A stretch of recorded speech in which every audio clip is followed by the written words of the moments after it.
এই যে এই ভাইয়ের মতন কিন্তু ভুল করেন না, এই ভাই কিন্তু আপনার নেগেরা সিম্বিলানে দিয়ে দিয়েছে। এই পেপারটা আপনার দিনকে সোমবার না, সোমবার এসে পেপারটা নিয়ে নেবেন, নিয়ে আবার এখানে দেওয়া লাগবে।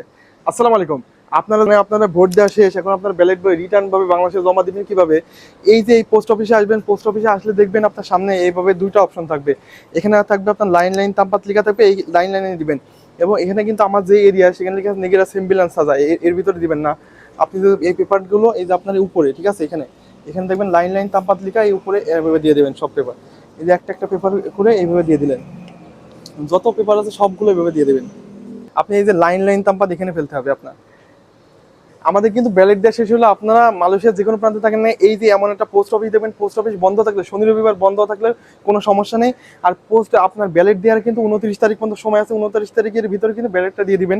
এই যে লাইন তামপাত এখানে দিবেন, আপনি যেখানে দেখবেন এমন আছে এই লাইন তামপাত, এই জায়গায় দেখবেন ফাঁক আছে, এই জায়গায় গিয়ে আপনার ব্যালেট পেপারটা দিয়ে দিবেন। মালয়েশিয়ার যে কোনো প্রান্ত থেকে আপনার ভিডিওটা দেখছেন, একটা লাইক, একটা কমেন্ট এবং শেয়ার করে দেবেন, সবাই যাতে জানতে পারে।